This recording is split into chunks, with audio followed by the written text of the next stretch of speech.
The President of the Congress-backed NSUI, or the National Students Union of India.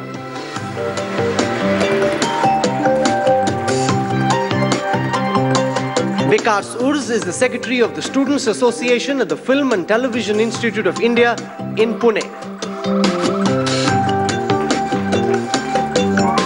In every debate, there is another side to the argument. Let me now introduce our debaters who will present the other side of the argument. These are the people from the Akhil Bharatiya Vidyarthi Parishad. I want to begin by introducing Saurabh Sharma.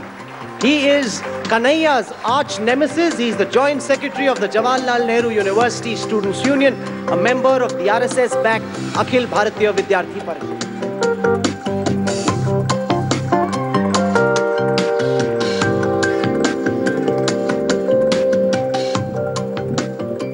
I want to introduce now Saket Bahuguna. He is the National Media Convener of the ABVP. Mahamedha Nagar, Vice President of the Miranda House.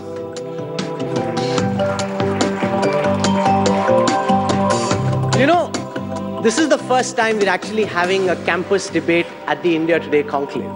Usually, this is something that you'd see in a university campus, and we're delighted to have all of you present over here. Can we have a very warm round of applause before we start? I want to begin by asking Kanhaiya Kumar about something that Amit Shah told us yesterday. Kanhaiya, आप अभी होली खेल के Jawaharlal Nehru university से आ रहे हैं. आपके बदन पर रंग लगा हुआ है क्योंकि आप सेलिब्रेट कर रहे थे. उमर और अनिर्बान को बेल हुई है.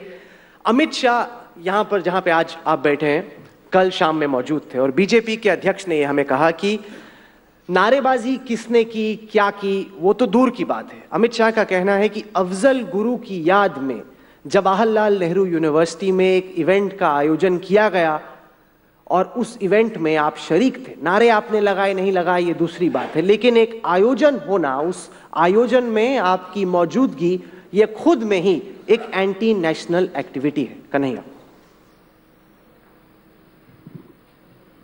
बहुत अच्छा सवाल है. बहुत बहुत शुक्रिया आपको. मैं 9 तारीख के इंसिडेंट की पूरी बात में नहीं जाऊंगा, लेकिन मैं एंटी नेशनल वर्ड पे कुछ बोलना चाहता हूं. इस देश में अगर कुछ भी होगा तो उसके लिए सबसे बेहतरीन चीज़ और सबसे सर्वोच्च चीज़ अगर कुछ है तो वो हमारा संविधान है. और पूरे संविधान में कहीं भी नेशनल वर्ड का इस्तेमाल नहीं किया गया है. जब नेशनल वर्ड का ही इस्तेमाल नहीं किया गया है तो फिर एंटी नेशनल शब्द का होने का कोई मतलब ही नहीं है. सिर्फ एक बार नेशन शब्द का इस्तेमाल किया गया है और हर जगह इंडियन स्टेट बोला गया है.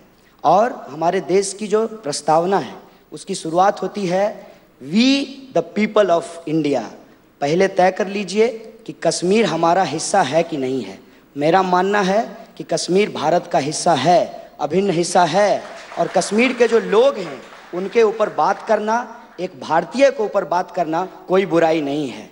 रही बात अफजल गुरु के समर्थन में नारे लगाना या नहीं लगाना, तो मैं स्पष्ट कर देना चाहता हूं कि हम फांसी के खिलाफ नारा लगाते हैं. अगर इस देश के किसी भी नागरिक, चाहे वो एबीवीपी का ही क्यों ना हो, उसको भी अगर फांसी की सजा होगी तो हम उसका विरोध करेंगे. ये एक प्रिंसिपल पॉलिटिक्स की बात है. और जो पूरे तरीके से पोर्ट्रे किया गया है देशद्रोही बनाम देशभक्ति, बस एक बात कहना चाहूँगा इसमें. आज हमारे सामने देश को बचाने का सवाल है और देश की जनता से बनती है. अगर जनता के पास रोजी रोटी नहीं है, स्वास्थ्य नहीं है, उनके पास शिक्षा नहीं है, रहने को घर नहीं है और घूमने फिरने के लिए, आने जाने के लिए अगर ट्रांसपोर्ट की अच्छी व्यवस्था नहीं है, तो देश के सामने देशभक्ति का सबसे बड़ा चैलेंज सबको रोटी देना, सबको रोजगार देना और सबको शिक्षा देना, सबको स्वास्थ्य देना होता है, ना कि राजद्रोह जैसे काले कानून का इस्तेमाल करके अपने देश के नागरिकों को, अपने नौजवानों को, अपने विद्यार्थियों को आप उस तरह से व्यवहार कर रहे हैं उनके साथ जैसे आप आज अंग्रेज बन गए हैं और हम जैसे भगत सिंह के सिपाही बन गए हैं. अगर आप अंग्रेज बनने को तैयार हैं, अगर आप सेडिशन जैसे काले कानून का इस्तेमाल करने को तैयार हैं, तो हमें कोई गुरेज नहीं भगत सिंह बनने में. हम भगत सिंह बनने को तैयार हैं. आप अपने आप को भगत सिंह कहते हैं, आपके विरोधी आपको अफजल की सेना कहते हैं. आप पे आरोप कन्हैया यह है कि आपके सामने आपके कुछ साथियों ने भारत की बर्बादी के नारे लगाए। आपने बाद में कहा कि इन नारों से हम इत्तेफाक नहीं रखते, हमें इन नारों से गुरेज है। लेकिन जब ये नारे आपके सामने लगाए जा रहे थे तब Jawaharlal Nehru University Students union की कैपेसिटी में आपने उन नारों को रोकने की कोशिश क्यों नहीं की कन्हैया? एक जिम्मेदार नागरिक होने के नाते हमेशा आपके आसपास यदि कुछ गलत हो रहा है उसको रोकना आपकी जिम्मेवारी है। छोड़ दीजिए प्रेसिडेंट होने की बात, एक साधारण विद्यार्थी की कैपेसिटी से अगर हमारे आसपास कुछ गलत होगा तो मैं उसे रोकूंगा, यही नागरिक होने का धर्म है। और इसीलिए मैं आपको बता देना चाहता हूँ, आज माननीय अनुपम खेर जी हमारे कैंपस में आए हैं और मेरे वो पसंदीदा अभिनेताओं में से एक रहे हैं। और कुछ लोगों ने कहा कि इनका विरोध करना चाहिए, हमने कहा नहीं, दुनिया को बताना है कि जेएनयू क्या है। जेएनयू हमेशा वाद विवाद के कल्चर को बढ़ावा देता है, लोगों को बोलने का मौका देता है और वो जो बोलते हैं उससे वो इत्तेफाक रखते हुए अपनी राय को रख सकता है, उनके समर्थन में, उनके विरोध में। लेकिन किसी का भी बोलने की आज़ादी को रोकना ये हमारा काम नहीं है, ये हमारे देश की संविधान के साथ नहीं है। मैं एक बात और आपको स्पष्ट कर दूं कि आज अमेरिका में प्रिंसटन यूनिवर्सिटी के प्रेसिडेंट कह रहे हैं कि हमसे मतभेद रखने वाले लोग भी अगर हमारी यूनिवर्सिटी में आएंगे तो हम उनका विरोध नहीं करेंगे, हम उनके साथ किसी भी तरीके का बुरा बर्ताव नहीं करेंगे। लेकिन मैं आपको बता देना चाहता हूँ, महात्मा गांधी ने इस देश के अंदर 1920 के दशक में कह दिया था कि फ्रीडम ऑफ एक्सप्रेशन उस पानी के जैसा है कि पानी को तो किसी के साथ डाइल्यूट किया जा सकता है लेकिन पानी को डाइल्यूट नहीं किया जा सकता है। इस देश को अगर बचाना है तो सबसे पहले हमको इस देश की जो बुनियादी चीज़ है उसको समझना पड़ेगा। और मेरा मानना है कि दुनिया का हर 5वां व्यक्ति भारतीय है, 55% लोग यहाँ नौजवान हैं। नौजवानों की हक की बात करना इस देश के अंदर देशभक्ति है, इस देश के अंदर किसानों की बात करना क्योंकि वो हमारे लिए अनाज पैदा करते हैं, इस देश में देशभक्ति है। और इस देश के अंदर अगर हम कोई बेहतर सपना रखते हैं, चाहे वो धर्मनिरपेक्षता हो, चाहे वो लोकतंत्र हो, चाहे वो समाजवाद हो, उन तमाम चीज़ों को बचाने के लिए अगर हमारे पास कोई बेहतरीन चीज़ है तो हमारा संविधान है। इसलिए हमारा स्लोगन होना चाहिए, जय नौजवान, जय किसान, जय संविधान। इसी से हम देश को बचा सकते हैं। आपने कहा कन्हैया अगर आपके सामने कुछ गलत होगा तो आप उसको रोकने की कोशिश करते हैं। आपने उमर खालिद, अनिर्बान, बाकी छात्रों को रोकने की कोशिश नहीं की। क्या इसका यह मतलब निकाला जाए कि आपके सामने जो हुआ उसको आप गलत नहीं मानते? मैं कुछ नारे आपके सामने रखता हूं, मैं जानना चाहता हूं आपकी नजर में क्या ये नारे देश विरोधी हैं या नहीं। पहला नारा, पाकिस्तान जिंदाबाद, go India go back, Bharat की बर्बादी तक जंग रहेगी, जंग रहेगी, कश्मीर की आजादी तक जंग रहेगी, जंग रहेगी, अफजल हम शर्मिंदा हैं, तेरे कातिल जिंदा हैं, तुम कितने अफजल मारोगे, हर घर से अफजल निकलेगा। क्या ये नारे सही हैं कन्हैया? सबसे पहली बात कि इन नारों से राजनीतिक तौर पर मैं बिल्कुल असहमत हूँ, वैचारिक तौर पर बिल्कुल असहमत हूँ। और मेरा मानना है कि भारत जैसे देश में इस तरह के नारों की कोई ज़रूरत नहीं है। भारत में अगर नारा होना चाहिए तो वो नारा होना चाहिए, हम क्या चाहते, आज़ादी, भूखमरी से आज़ादी, गरीबी से आज़ादी, बेरोजगारी से आज़ादी, मनुवाद से आज़ादी, जातिवाद से हमको आज़ादी चाहिए। और जो लूट मची हुई है इस देश के अंदर, एक लूट मचा है और वो लूट क्या है, वित्तीय पूंजी की लूट मची है। कहते हैं एफडीआई होना चाहिए, बिल्कुल होना चाहिए, लेकिन एफडीआई का मात्र 15% उत्पादन में जाता है, बाकी सारा माल सट्टा बाजार में बैठकर इधर से उधर, उधर से इधर होता है। हमारा कहना है कि इस देश के अंदर अगर हम एक बेहतर मुल्क बनाना चाहते हैं तो जो हमारी बुनियादी चीज़ें हैं, चाहे वो खेती हो, चाहे वो उद्योग हो, चाहे वो शिक्षा हो, चाहे वो स्वास्थ्य हो, उसमें हमको निवेश करना पड़ेगा। वहीं से रोजगार पैदा होगा, वहीं से जो नौजवान हैं उनका भविष्य सुरक्षित होगा। इसीलिए इस देश के लिए अगर कोई पॉलिटिकली करेक्ट स्लोगन हो सकता है तो वो स्लोगन ये हो सकता है, सबको शिक्षा सबको काम, वरना होगी नींद हराम। रही बात इन नारों से अपने आप को अलग करने का, तो ऑल इंडिया स्टूडेंट फेडरेशन जिसका मैं मेंबर हूँ वो इन नारों का समर्थन नहीं करता। Jawaharlal Nehru University Students union जिसका मैं प्रेसिडेंट हूँ उसने कभी भी इन नारों का समर्थन नहीं किया। और रही बात इस नारे को रोकने का, ये मेरी जिम्मेवारी है कि कि अगर मैं वहाँ मौजूद हूँ तो मैं उसको रोकूं, और मैं होता तो मौजूद होता तो उसको रोकता भी। लेकिन अगर मेरी जिम्मेवारी फिक्स कर रहे हैं साहब, तो गृह मंत्री जी का भी फिक्स कीजिए। नकली ट्वीट पे रीट्वीट कर दिए तो इस देश के अंदर अगर लॉ एंड ऑर्डर का प्रॉब्लम है तो उसकी जिम्मेवारी पहले वाइस चांसलर की होगी, लोकल एरिया की पुलिस की होगी, उसके ऊपर सरकार की होगी, गृह मंत्री जी और प्रधानमंत्री जी होगी। एक कमजोर कंधे पे पूरा देश रख दिए हैं और देश को जो विकास का सपना दिखाया था उन पर कोई सवाल नहीं खड़ा कर रहे हैं। कन्हैया, आपने कहा कि इन नारों से आपकी वैचारिक और राजनीतिक मतभेद है, लेकिन मेरे पास और बाकी स्पीकर्स के पास मैं आऊंगा एक सवाल के बाद। हमारे पास Jawaharlal Nehru University Students Union का ये पर्चा है। ये पर्चा आपने निकाला 10 फरवरी को। इस पर्चे में तमाम चीज़ें आपने लिखी हैं। मैं operative part India today conclave में लोगों को पढ़ के सुनाता हूं, क्योंकि आपने कहा कि अफजल तेरे कातिल जिंदा हैं, हम शर्मिंदा हैं। इन तमाम नारों से आपके मतभेद हैं। इस पूरे पर्चे में ये कहीं नहीं लिखा कि 9 फरवरी को जो घटना हुई उससे आपको किसी भी तरह से परहेज है। जो नारे लगाए गए उन पर आपको आपत्ति है। मैं पढ़ के सुनाता हूं।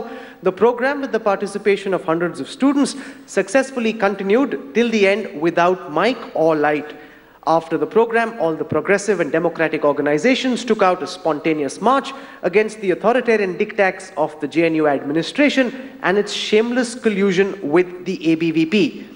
If you go through this entire statement, Kanhaiya, इसमें ये कहीं पे भी नहीं लिखा कि 9 फरवरी की रात को जो नारे जवाहरलाल नेहरू यूनिवर्सिटी में लगे उनसे आपको कुछ परहेज है। आप पर आरोप इस वक्त ये लग रहा है कि जो आपने 11 फरवरी को भाषण दिया, जो देश भर में लोगों ने देखा, जिसमें आपने तमाम बातें की, आपने सामंतवाद से आज़ादी की मांग की, ब्राह्मणवाद से आज़ादी की मांग की, आरएसएसवाद से आज़ादी की मांग की, वो एक आफ्टर थॉट था।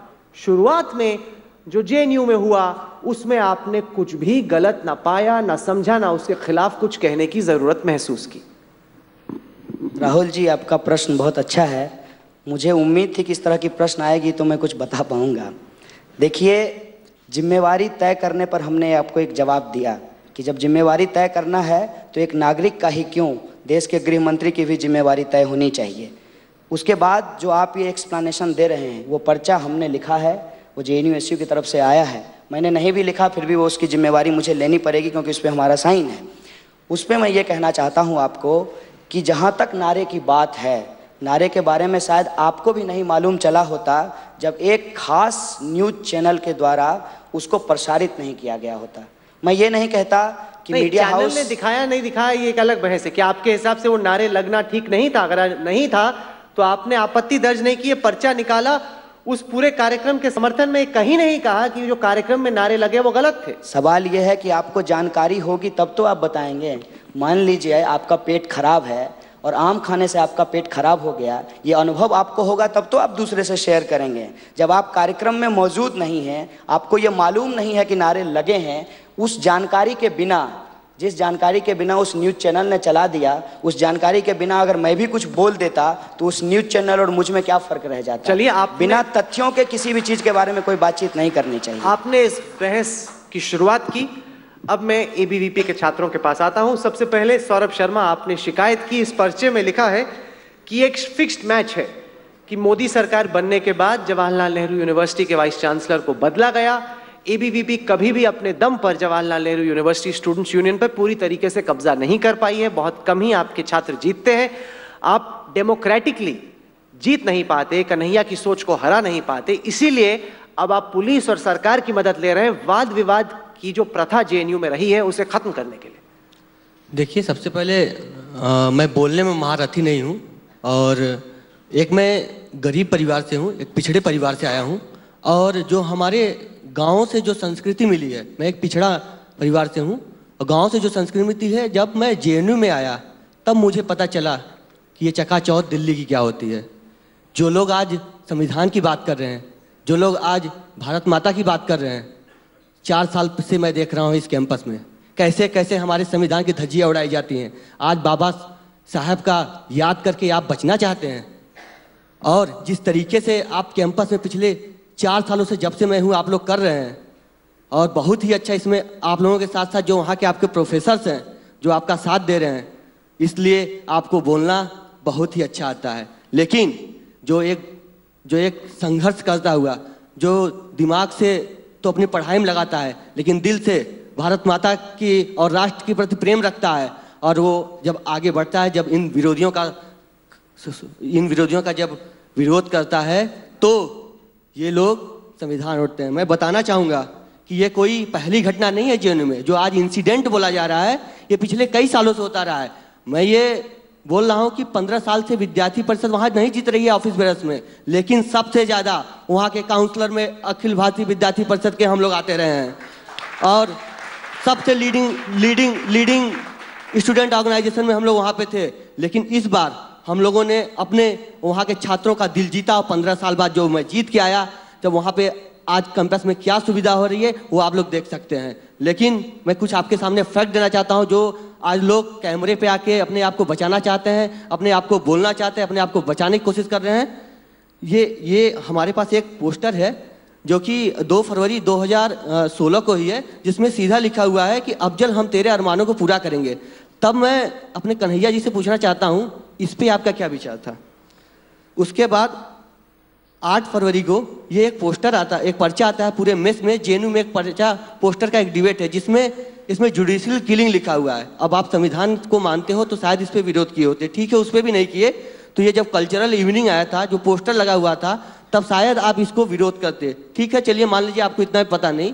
लेकिन 9 फरवरी को मैं जब वहाँ पे जाके अपने रजिस्ट्रार और वाइस चांसलर से जब एक एप्लीकेशन देता हूँ, एक रिक्वेस्ट करता हूँ कि सर ऐसी एक्टिविटी नहीं होनी चाहिए, उसके बाद ये वहाँ पे मौजूद होते हैं। वो रजिस्ट्रार का मेरे पास पूरा फैक्ट है, मैं कोई हवा में नहीं बोल रहा हूँ। बहुत लोग हवा में बोल के अपने आप को बचाने की कोशिश करते हैं। वहाँ पे ये कहते हैं कि एबीवीपी का तो यही काम ही है, एबीवीपी तो हमेशा इन लोग का विरोधी करती आई है।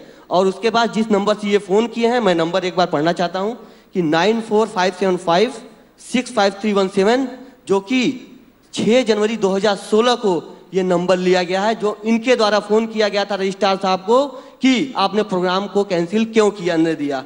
और इस पे एक बहुत बड़ी जांच होनी चाहिए, क्योंकि यह एक फर्जी कंपनी है। उसके बाद इन्होंने शाम को उस पूरे प्रोसेसन में शामिल थे, वहाँ पे इन्होंने देश विरोधी नारे लगाए। इन्होंने नाचते कूदते जब साबरमती ढाबा से गंगा ढाबा पहुँचते हैं तो वहाँ पे बाकायदे पब्लिक को एड्रेस करते हैं। उस पब्लिक एड्रेस में मैं अपने होशे हवास से मैं बताना चाहता हूँ कि इनके स्पीच में क्या था कि बंदूक के नोक पे लेंगे आज़ादी, कश्मीर को आज़ाद करा के रहेंगे, और इस पूरे मूवमेंट में साथियों हम आपके साथ हैं। इनकी ये इनकी भाषण में से थी, और आज ये बचना चाहते हैं, बोल रहे हैं अपने आप को ये बोल रहे हैं,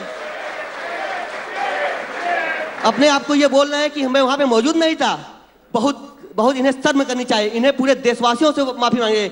जब 12 तारीख तक फ्रीडम ऑफ स्पीच के नाम पे आप लोगों ने संविधान की धज्जियां उड़ाई हैं, उसके बाद इसमें जो आपका सिग्नेचर है बोल रहे हैं हमें तो मालूम नहीं। मैं इसमें एक लाइन आपको पढ़ के सुनाता हूं। The program with the participant of 100 of student successfully continued till the end without mic और लाइट। ये इनका इसमें साइन भी है कि पूरे प्रोग्राम को सक्सेसफुली कराया गया। चूंकि 12 तारीख से जब अरेस्ट होते हैं और जब हमारी न्यायपालिका और कार्यपालिका और विधायिका जब काम करना स्टार्ट करती है, तब इन्हें समझ में आता है अरे संविधान भी कुछ है, अरे बाबा साहब द्वारा दिया ही कुछ है, चलो चलो हम क्या कहते हैं, हम चादर ओढ़ लेते हैं और बच जाएंगे।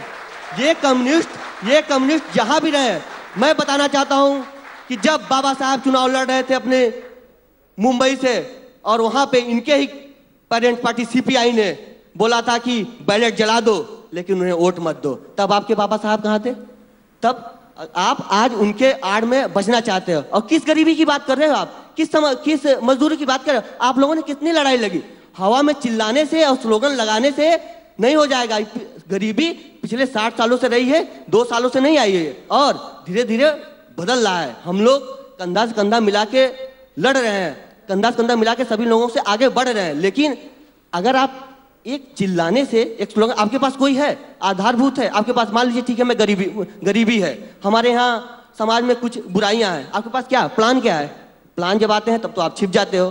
तो कहने का ये मतलब है कि आपने जो नारा लगाया, जो आपने बाकायदे उस प्रोसेसन में शामिल हुए, जिस तरीके से भारत की एकता, अखंडता और गरिमा को तोड़ने की बात किया, उसके बाद भी शायद मैं आप लोगों से एक बार माफी चाहूंगा कि जो मुझे देशभक्ति कि अगर बात आती है तो मैं किसी से, यहाँ पे हमसे बहुत बड़े बड़े लोग बैठे हुए हैं और बहुत शिक्षित भी हैं, मैं तो एक आम छात्र हूँ, मैं एक साइंस का छात्र हूँ। मैं कैसे बचपन से पढ़ा, कैसे आया, मैंने खेतों में रात में ठंड में सिंचाई की है, लेकिन हमारे दादा उस समय बोलते थे कि बेटा पढ़ो, इससे कुछ नहीं होगा, इससे कुछ नहीं। मैंने गाय भी चराया है अपने जीवन में, और आज गाय चराने के बाद जब आगे बढ़े हैं, उसके बाद जब यहाँ पे हम लोग विरोध कर रहे थे तो इन्होंने आके हम लोगों से कहा कि तुम लोग का काम है लगाते रहो, मोदी आने वाला नहीं है यहाँ पे। उसके बाद जी आपने बातें कही। उसके बाद जब इन्होंने बेल के बाद जब ये बाहर कैंपस में आते हैं तो हमारे जो जवान हैं उनको क्या बोलते हैं कि महिलाओं का वो रेप करते हैं। कितनी शर्म की बात है। आज अगर शायद अपने भाषण में शायद वो हाईकोर्ट की तरफ से जो ऑब्जर्वेशन आया था शायद उसे पढ़ लिए होते तो हमारे 125 करोड़ जनता को पता चल जाता कि हाईकोर्ट में ऑब्जर्वेशन क्या आया है। जी, आपने अपनी बात रखी, आपने कन्हैया पे एक सीधा आरोप लगाया। आगे बढ़ने से पहले मैं चाहूंगा कि कन्हैया उस आरोप का जवाब दें, क्योंकि आपने कहा कि कश्मीर में कई जवान हैं जो कि महिलाओं का रेप करते रहते हैं। आपने पहले कहा कि किसान का भाई सेनानी है, फिर आप कहते हैं कि सेना में लोग कश्मीरियों का रेप करते हैं। कैसे कह सकते हैं आप कन्हैया ये? देखिए, मेरी ये गुजारिश रही है शुरू से, और ये सौरभ के लिए भी है कि अगर किसी के पास भी किसी के खिलाफ कोई सबूत हो, अगर वो देश के खिलाफ कोई काम कर रहा हो तो इमीडिएटली उसको जाकर के न्यायालय में जमा करना चाहिए, ताकि देश हित में कुछ बेहतर फैसला आ सके। क्योंकि उसी न्यायालय ने मुझे जमानत दे दी और आज बाकी 2 लोगों को भी जमानत दे दिया। तो मेरा मानना ये है कि जो लोग संविधान और कानून की बात कर रहे हैं उनको कानून को अपना काम करने देना चाहिए, लेकिन ये ऐसे लोग हैं जो रोड पे फैसला करने लगते हैं। पटियाला हाउस में ही मेरा फैसला हो रहा था। कुछ जो न्यूज़ चैनल है वो तो आरोपी शब्द का भी इस्तेमाल नहीं करते हैं। सौरभ जी, आप देशभक्त हैं, आपके पास इतना सबूत है, आप ये स्वघोषित तौर पे कह रहे हैं कि मैं वहाँ स्लोगन लगाया, मैंने बंदूक से आज़ादी मांगी, और आपके पास अगर इतना सबूत है तो मेरा मानना है कि देश हित में, कानून हित में, संविधान के हित में ये सारे सबूत आपको न्यायालय को जमा करना चाहिए, पहली बात। और दूसरी बात कि मुझे भरोसा संविधान में कोई आज नहीं हुआ है। मैं ऑल इंडिया स्टूडेंट फेडरेशन का मेंबर हूँ। 1936 में बना, इस देश की आज़ादी के लिए संघर्ष किया, और जिन शिक्षित लोगों की आप बात कर रहे हैं, अगर आप उनके दादा परदादा पिताजी की जानकारी लेंगे तो वो सब ऑल इंडिया स्टूडेंट फेडरेशन के मेंबर थे, और आपके अटल बिहारी वाजपेयी भी ऑल इंडिया स्टूडेंट फेडरेशन के मेंबर थे। ये जानकारी आपको होना चाहिए।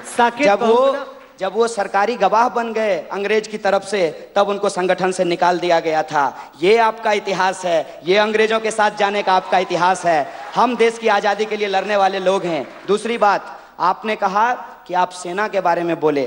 देखिए मेरा भाई, आपने कहा कि आप गरीब हैं, अच्छी बात है कि आप गरीब हैं और गरीबों की बात करते हैं, मैं भी हूँ, लेकिन मैं इस बात को लेकर के कोई व्यापार नहीं करूँगा कि मैं गरीब हूँ। गरीब अगर आप हैं तो गरीबी के पक्ष में बोलिए।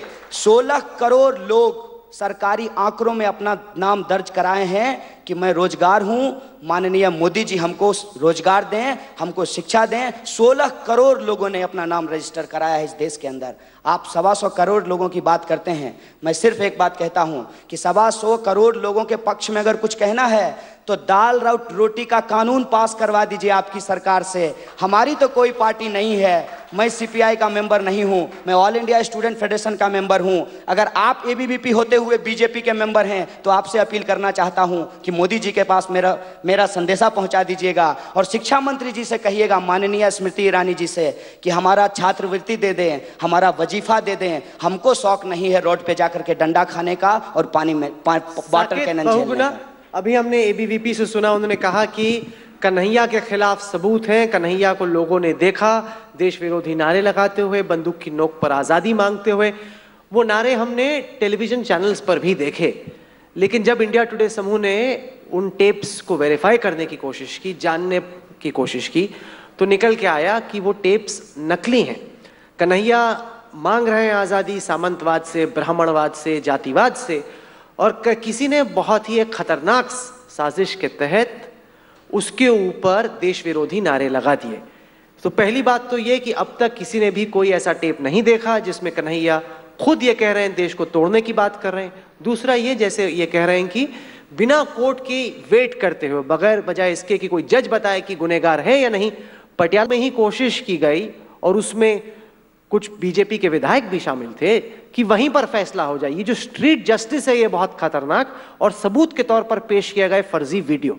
जवाब दीजिए साकेत बहुगुणा। देखिए, सबसे पहली बात यह है कि जिस फर्जी वीडियो की आप बात कर रहे हैं वो फर्जी वीडियो शायद 11 तारीख का वीडियो है और वो एक डॉक्टर्ड वीडियो है, लेकिन उसके अलावा बहुत सारे वीडियोस हैं। खुद टीवी चैनल्स ने वहां पे रिकॉर्डिंग की, खुद वहां पर जेएनयू के रजिस्ट्रार का स्टेटमेंट आया है कि यूनिवर्सिटी ने भी वहां पर वीडियो रिकॉर्डिंग करवाई थी इस पूरे इवेंट की।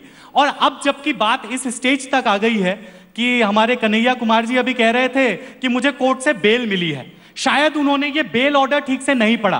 पहली बात तो आपको बेल नहीं, इंटरिम बेल मिली है, that too for only 6 months. और अगर ये आप ऑर्डर पढ़ लेते थोड़ा सा तो मुझे लगता है आपको शर्म आती बहुत ज्यादा अपने आप पर कि आपको जज साहिबा कह रही है कि इन्फेक्शन की तरह ये डिजीज फैल रही है। और ये डिजीज क्या है? ये डिजीज है आप जैसे लोग जो यूनिवर्सिटी में अपेरेंटली पढ़ने आते हैं, लेकिन चंद प्रोफेसर्स की वजह से, जैसे उमर ने अपने भाषण में कहा, कॉमरेड्स इन द फैकल्टी, वो जो कॉमरेड्स इन द फैकल्टी हैं जेएनयू में, और मैं बता रहा हूं उनकी संख्या बहुत कम है। अधिकतर जेएनयू के टीचर्स पढ़ाते हैं, लिखाते हैं, बहुत मेहनत करते हैं, लेकिन एक कुछ कॉमरेड्स इन द फैकल्टी हैं जिनका काम सिर्फ नक्सली, माओवादी, देश तोड़ने वाले, देशद्रोही, सेपरेटिस्टों को पैदा करना है। और आप जैसे लोग भी उनकी उपज हैं जो कि बातें कुछ और करते हैं और रियलिटी में कुछ और करते हैं। दूसरा, high level inquiry committee JNU के द्वारा बनाई गई, जिस हाई लेवल इंक्वायरी कमेटी ने यह कहा है कि कन्हैया कुमार वॉज प्रेजेंट, इस बात पे उनको प्रॉब्लम है। उनको यह पता नहीं कि साबरमती ढाबे पे ज्वाइन कर लिया था या प्रोसेशन में ज्वाइन किया, लेकिन ये वो कह रहे हैं कि Kanhaiya Kumar was present at the spot. And ये सारे जो नारे हैं ये बहुत सारे जेएनयू के स्टूडेंट्स के द्वारा भी लगाए गए। ये इंक्वायरी कमेटी का कहना है, ये एबीपी का कहना नहीं है। तो इसलिए आप देश को बरगलाना और झूठ बोलना बंद कीजिए। आप कौन सी भुखमरी और गरीबी की बात कर रहे हैं? पश्चिम बंगाल में जाकर देखिए, जहां पर वाम मोर्चा की सरकार ने 35 साल तक राज किया, वहां पर देखिए कि गरीबों की क्या स्थिति है आज। आपको गरीबी, सामंतवाद और ये सारे शब्द अब याद आ रहे हैं कि जब देश में एक राष्ट्रवादी सरकार बनी है, क्योंकि आपको आज 2G, 3G, जीजाजी, कोलगेट जैसे घोटाले नहीं मिल रहे हैं। आज आपको विरोध करने के लिए और बातें नहीं मिल रही हैं, तो आप शब्दावली खोज के लाइए, इंटॉलरेंट, इंटॉलरेंट। अरे ये देश तो कभी इंटॉलरेंट हो ही नहीं सकता, क्योंकि ये देश तो एक्सेप्टेंस के सिद्धांत पर बना है। स्वामी विवेकानंद ने 11 सितंबर की उस भाषण में शिकागो में कहा था, we believe not only in universal toleration but we accept all religions as true. यानी कि ये तो भारत की संस्कृति है कि हम मानते हैं कि अलग अलग मार्गों से होते हुए भी एक ही भगवान तक, यानी कि एक ही सत्य तक पहुंचा जा सकता है। आप किसको बरगलाने की कोशिश कर रहे हैं? आपकी कथनी और करनी में इतना बड़ा अंतर है कि भारत में तो आप फ्रीडम ऑफ एक्सप्रेशन की बात करते हैं, लेकिन आप जिस विचारधारा से आते हैं उस विचारधारा ने यूएसएसआर में कौन सी फ्रीडम ऑफ एक्सप्रेशन दी थी, उस विचारधारा ने चाइना में कौन सी फ्रीडम ऑफ एक्सप्रेशन दी है। देखिए तिब्बत के लिए किस तरह से मॉन्क्स मर रहे हैं। आपकी कथनी और करनी में इतना बड़ा अंतर है कि नक्सलवादी हमारे देश में बंदूक के दम पर लिबरेटेड जोन्स बना रहे हैं, नक्सलवादी हमारे देश के साथ लड़ रहे हैं। और माइंड कीजिए, वो बीजेपी या एबीपी के साथ नहीं लड़ रहे हैं, वो आरएसएस के साथ नहीं लड़ रहे हैं, वो इस देश के साथ लड़ रहे हैं। बाबा साहब भीमराव अंबेडकर जी द्वारा बनाए गए संविधान के द्वारा चलने वाले इस देश के साथ वो लड़ रहे हैं। और जब आप नारा लगा रहे थे, और जब ये लोग वहां पर बाकी जो अल्ट्रा लेफ्ट के लोग जेएनयू में, जब वो नारा लगा रहे थे बंदूक के दम पर लेंगे आजादी, आप कहते हैं कि आप भारत के जिम्मेदार नागरिक हैं। और जिम्मेदारी आपने उस समय खूब निभाई कि वहां पर आप बाद में खड़े होकर आपने भाषण दिया तो एक शब्द में कंडेम भी नहीं किया कि इस प्रकार की नारेबाजी वहां पर हुई थी, वो नारेबाजी गलत है। इसलिए आपकी कथनी और करनी में जमीन आसमान का अंतर है। जहां तक बात रही पटियाला हाउस कोर्ट में जिन लोगों ने वायलेंस करी, उन लोगों को शायद थोड़ा सा राष्ट्रवाद सिखाने की आवश्यकता है। उन लोगों को इस देश के संस्कार शायद बहुत अच्छे तरीके से नहीं मिले, क्योंकि यह देश सच में कम्युनिस्टों के कंगारू कोर्ट्स की तरह नहीं चलेगा। ये देश डेमोक्रेसी के आधार पर चलने वाला देश है। हमारी इंडिपेंडेंट जुडिशरी है, we are proud of our judiciary. हमें विश्वास है, और आज भी इसलिए मुझे विश्वास है कि जब ये जजमेंट आएगा जिसमें कि आपके ऊपर देशद्रोह का आरोप लगा है, तो निश्चित रूप से दूध का दूध और पानी का पानी हो जाएगा।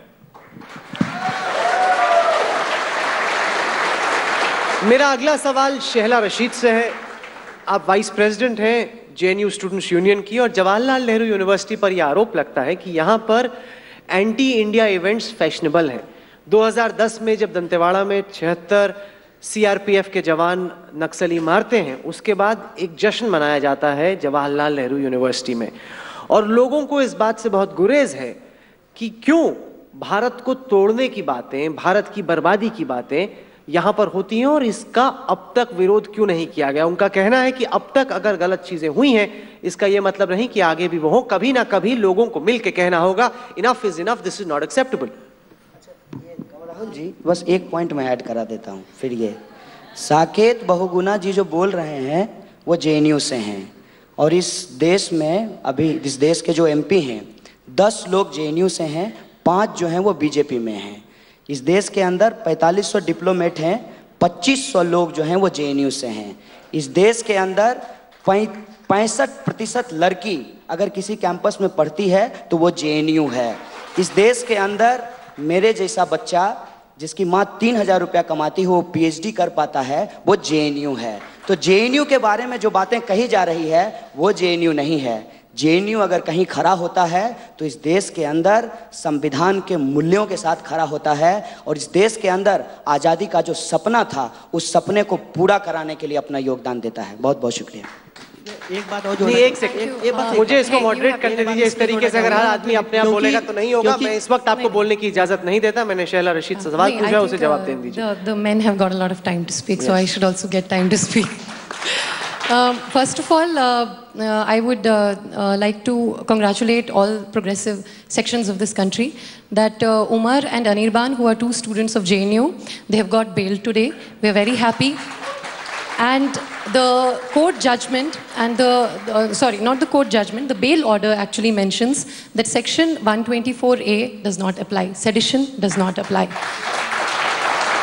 And of course, the whole debate is going on about slogans, and I will address that. I will not evade that question. But first of all, I want to point out some of the slogans that the ABVP raises.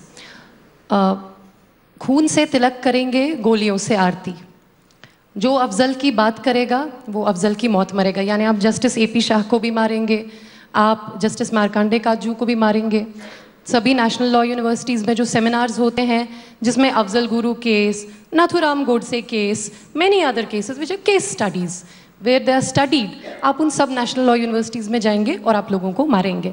Similarly हमारे यहाँ एक बड़ा old fashion सा left का slogan है यहाँ पे, क्योंकि क्राउड मुझे पता नहीं वाकिफ़ है उससे कि नहीं, जैसे हम लोग लगाते हैं गुजरात के रेपिस्टों को एक धक्का और दो, उसके जवाब में ये लोग लगाते हैं, जब हम लगाते हैं गुजरात के रेपिस्टों को, ये लोग लगाते हैं एक मौका और दो। That's a very violent slogan. But do we say that they should be behind bars? No. Because the university is a place where you can see all of us sitting on this panel, we are products, most of us are products of JNU. And as Kanhaiya, as Saurabh have mentioned, they come from poor backgrounds. I also come from a very marginalized background. And I'm in a strangely unique position because this whole event is around, Kashmir. And I happen to be a Kashmiri and a union representative. But in JNU, I don't face discrimination. I am not seen first as a Kashmiri.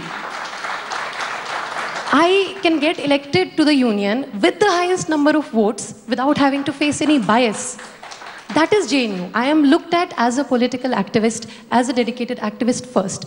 And that is how we integrate people. We cannot integrate people by imposing AFSPA on them, by putting sedition cases, putting people in jail. That does not work. And as Saurabh has also pointed out, Saket has also pointed out, this nation, it stands for, I don't remember what exactly the word is that he used, accommodation. That is what this nation stands for. However, that very idea is under threat today. I'm very afraid to say. We see, the first time I never thought of myself as a Muslim. I identify as a communist.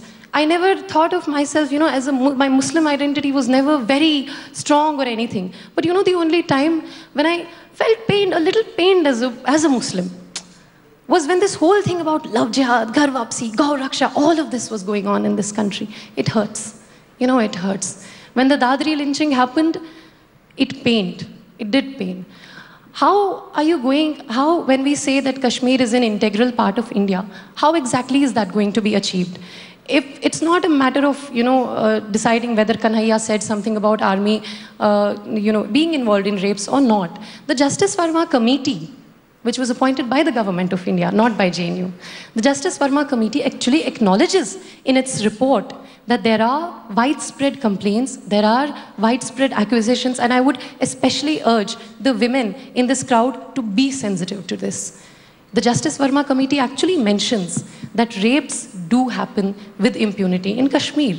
Now, if we are to, agar hum is baat ko jhutlana chahte hain, if we want to prove otherwise, we have to allow inquiries to happen. But what happens? Under the Armed Forces Special Power Act, no one can be tried.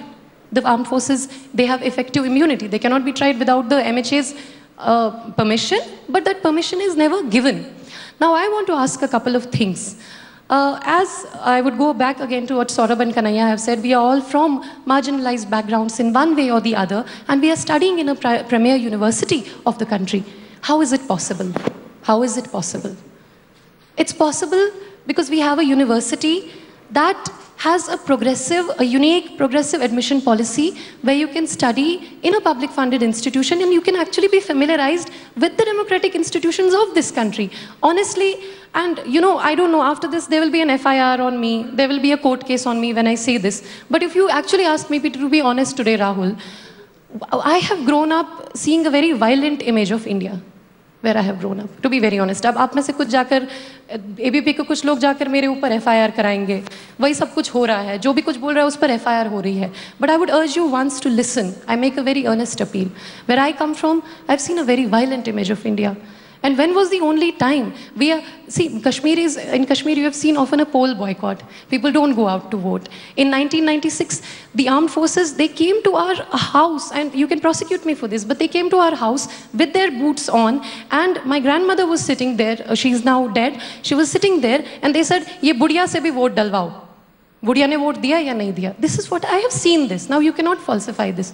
But then I come to JNU, and I decide to contest elections. Elections which are, every time there are calls for boycott of elections in Kashmir.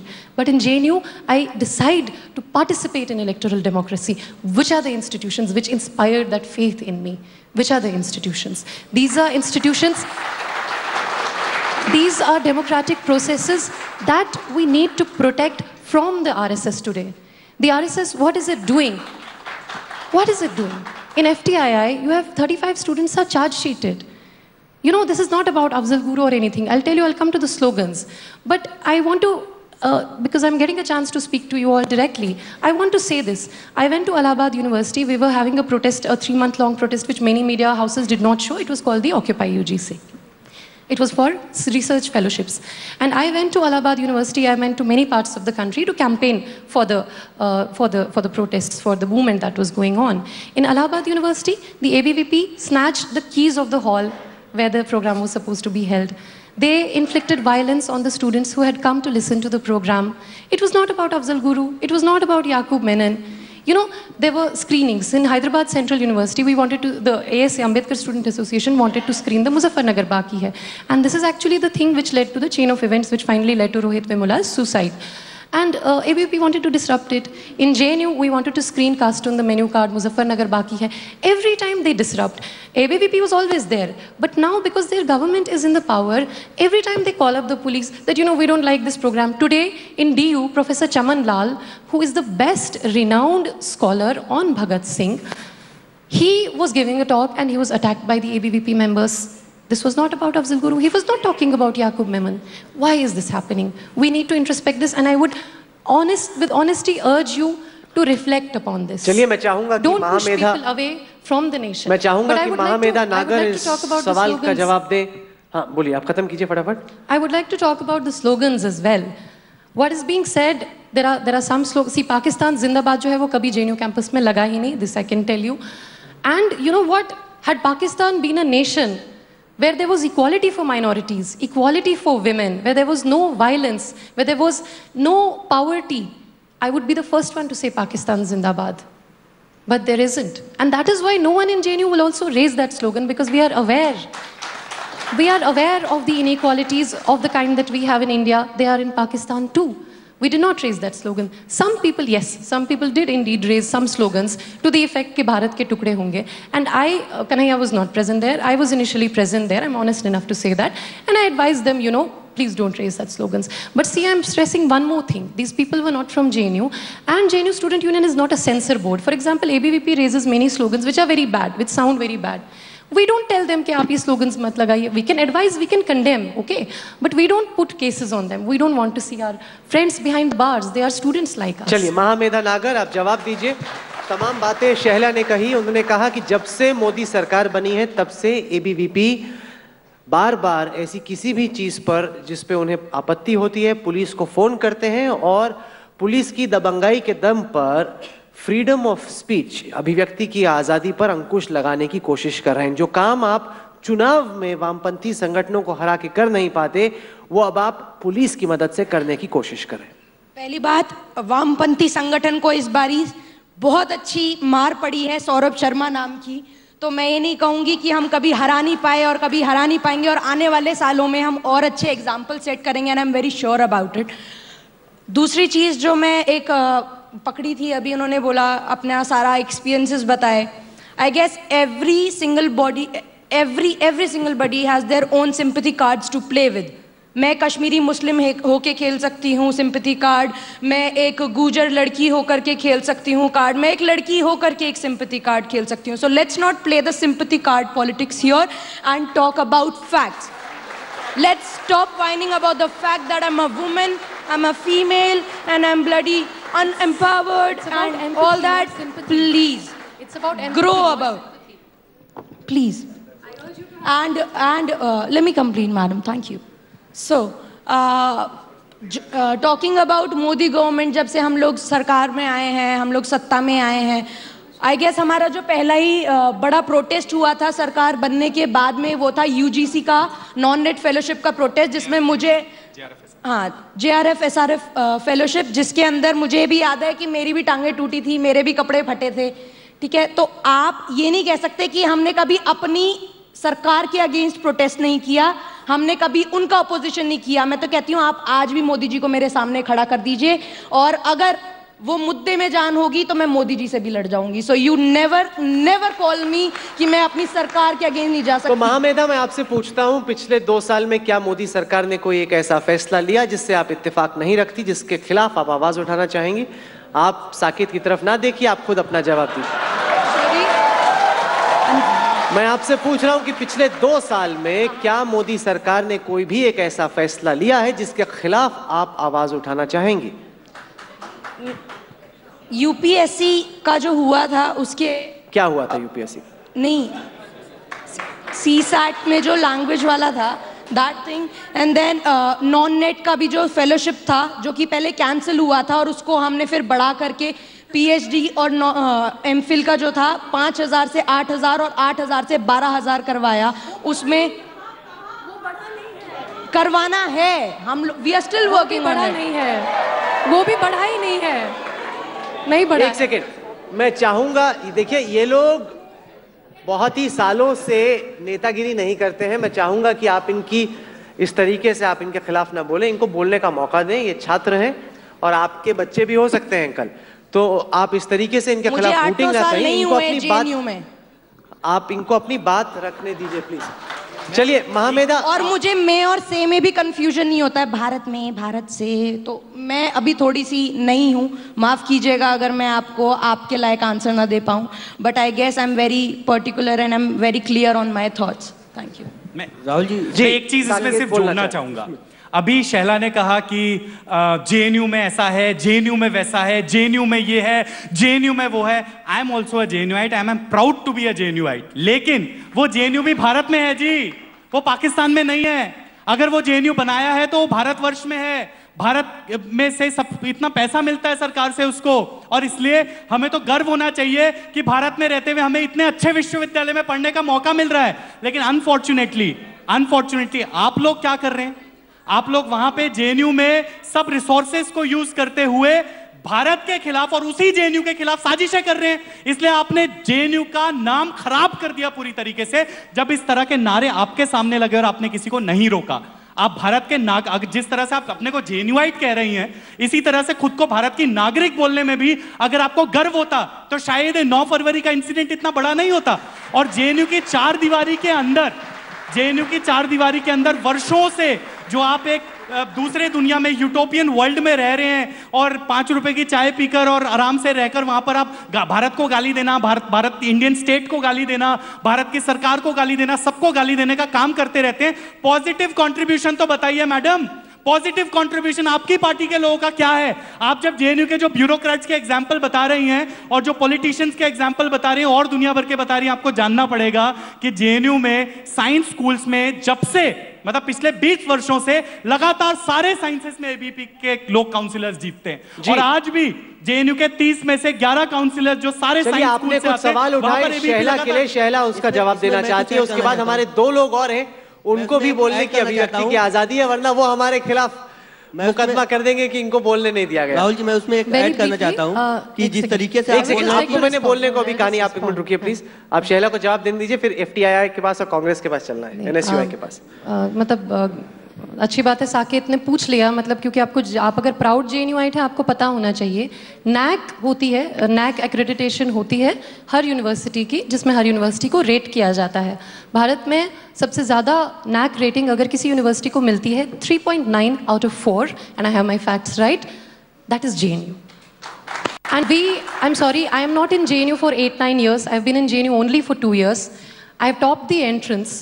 I am the topper in my class as well, and no one has the right to say to me कि आप politics मत कीजिए, आप parasite है। ये thinking बहुत गलत है। Politics decides our future, we will decide our politics. That is the slogan of the All India Students Association. Non-net fellowship का खत्म होना कोई अराजनीतिक डिसीजन नहीं है, it's very much a political decision, and this politics is not just playing at the level of the country, okay, this is playing also at the global level. Why are our fellowships snatched away? Because the first world nations who were colonizing us till now, they again want to recolonize us. They are trying to bully the third world nations into accepting their economic policies, please follow the WTO proceedings if you have not followed so far. They are trying to bring education and health and agriculture under trade services.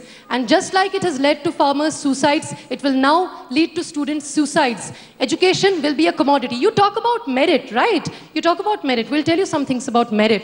A student who qualifies to study in a top university has to leave the university just because he cannot afford a loan, just because her parents cannot afford to make her study there. Then what merit are we talking about, when already the people who are deserving, who are keen to study, they have to leave studies just because the fees are not high enough? And I'm not talking about Pakistan, I'm talking about this very country, India, which needs to be protected. Why would we send them away just because they cannot pay the fees? Okay. We do not accept this definition of merit, which already excludes the meritorious. मैं अब आना चाहता हूँ, आप लोग रुकिए, 3 आपने काफी बोला, बेचारे विकास उर्स और रोजी को भी कुछ बोलने दीजिए. विकास, एफटीआई पर ये आरोप लगता है, पहले बताएं आप एफटीआई में कितने साल से हैं, कितने साल से पढ़ रहे हैं आप? ये मेरा 5वां साल चल रहा है अभी. कितने साल का कोर्स है आपका? On paper it's a 3-year course, but we all know very well when we enter the institute that it will not finish in 3 years. अच्छा, पहले से ही नहीं, आपको नहीं लगता? जैसे जब मैं कॉलेज में था, मुझे लगातार ही लगता था कि जितना जल्दी कॉलेज खत्म हो, जितना जल्दी मैं काम करना शुरू करूं, जितना जल्दी मैं पैसा कमाना शुरू करूं, अपने पैरों पे खड़ा हूं, उतना अच्छा होगा. आपको नहीं लगता कि आपका कोर्स खत्म हुआ, आप कॉर्पोरेट दुनिया में जाएं, आप फिल्में बनाएं? हंसल मेहता की हमने फिल्म अभी देखी, बड़ी शानदार थी. तो आप एफटीआई में रहना क्यों चाहते थे? मैं कुछ चीजें क्लियर करना चाहता हूं, क्योंकि I am getting this chance to speak in between a ping pong of the JNU. And I personally believe that the whole JNU episode is turning like Rashomon by Akira Kurosawa, you know. आपने ये देखा, मैंने ये देखा, media ने कुछ और देखा. So there are like 5 characters who are splitting the whole country, you know, in between these 5 stories. But FTII जैसे मतलब इस स्ट्राइक के दौरान जो FTI का इमेज बाहर निकला है, उसका एक फेयर क्रिटिसिज्म आपने अभी प्रेजेंट किया. And I, in my tenure, as being secretary of the student body, have constantly been questioning the institute administration and the Ministry of Information and Broadcasting as to why can't they finish the 3-year course in 3 years. वो तो आपको खत्म करना है, उन्हें क्या करना है? It is the responsibility of the administration to administer a space. What is the role? There are no equipments. A student has to share a camera. It's quite an expensive camera. I'm talking of a camera which is about 2.5-3 crores. Okay, that has to be shared between 3 batches.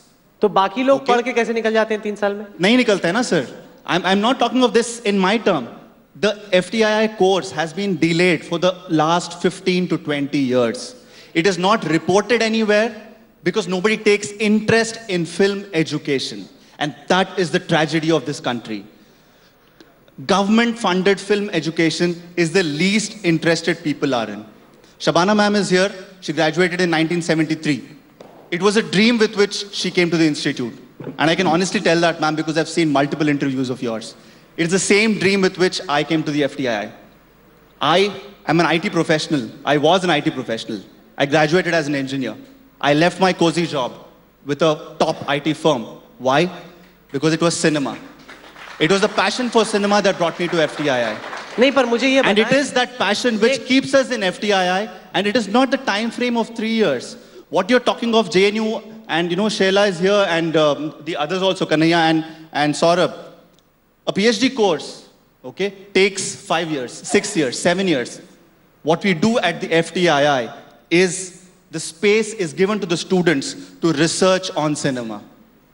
आपने क्या research किया? I am researching on cinematography, and cinematography is a very, very important aspect of filmmaking. आपको नहीं लगता कि research के बाद आपको कुछ करना भी चाहिए आगे चल? बिल्कुल करेंगे, और ये आप एक रिसर्च के एप्लीकेशन को एक कॉर्पोरेट फिल्म या एक बॉलीवुड फिल्म में इक्वेट नहीं कर सकते हैं. पर आप मुझे ये बताएं कि The representation of FTII, विकास, तमाम छात्र जाते हैं किसी इंस्टीट्यूट में, जो उनका अध्यापक होता है उससे वो पढ़ते हैं, जो प्रिंसिपल है वो उन्हें गाइड करता है.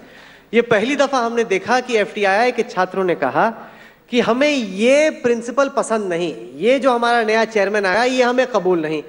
आप छात्र हैं, जो आपका चेयरमैन हो ना हो उसमें आप आपत्ति उनके आने से पहले, या तो हो कि वो आ गए हों, बड़े उन्होंने तुगलकी फैसले लिए हों जिनसे आपको बहुत गुरेज हो, वो तो मैं मान सकता हूं. किसी के काम करने से पहले, किसी के कैंपस में कदम रखने से पहले अगर ये विरोध की मुहिम छिड़ जाए कि हमें ये चेयरमैन मंजूर नहीं, तो लोग कहेंगे कि ये छात्र फिल्म के बारे में रिसर्च करने आए हैं या फिर राजनीति करने कैंपस में आए. एक्चुअली राजनीति फिल्म का एक अहम हिस्सा है. And I think what we have learned in the strike is a very important aspect which all of us will apply in our filmmaking, which is understanding India and India's politics. The divisive politics that we saw. आप film भी तो बना सकते हैं India की politics के बारे में. Of course बनाएंगे, वो तो आएगा अभी. मतलब you know when we graduate or in the process of graduation. इस साल आप ग्रेजुएट होंगे? आप ये एक सवाल अरुण जेटली जी से और राज्यवर्धन जी राठौड़ से पूछिए. I think they are better people to answer this than the student, because it is their responsibility to nurture a space. How do you nurture a space? ये भी कमाल की बात है. Right people. ये उनकी जिम्मेदारी. छात्र पढ़े, अपना एग्जाम दे, पास हो, काम करे, ये तो छात्र की जिम्मेदारी है. राहुल जी, हमारा कोई एग्जाम नहीं होता है. मैं कह रहा हूँ कि छोड़िए चेयरमैन की जिम्मेदारी, छोड़िए INB मिनिस्टर की जिम्मेदारी आपको पास कराना. मैं आपको वही समझा रहा हूँ ना, क्यों उनकी जिम्मेदारी है. क्योंकि उनको स्पेस को नर्चर करने के लिए एक सर्टेन एनवायरनमेंट क्रिएट करना पड़ता है. देखिए राजीव शुक्ला जी यहाँ खड़े बैठे हैं, कल राहुल गांधी यहाँ पे थे, तो रोजी साहब को कुछ तो बोलने की इजाजत मिलनी चाहिए, वरना बड़ा गलत हो जाएगा. ये बहस स्प्लिट हो गई है. एक तरफ लेफ्टिस्ट मूवमेंट्स हैं, दूसरी तरफ ABVP है. तो कांग्रेस की आवाज इसमें कहाँ है, NSUI की आवाज इसमें कहाँ है? राहुल जी, बहुत बहुत धन्यवाद, आपने मुझे बोलने का मौका दिया आखिर में. First of all, I think Congress is standing with all the institutions, whether it is in the west FTII, in the south IIT Madras or Hyderabad University, in the north Jawaharlal Nehru University, or in the east Jadavpur University. All these institutions are under attack, and we should understand why these institutions are under attack.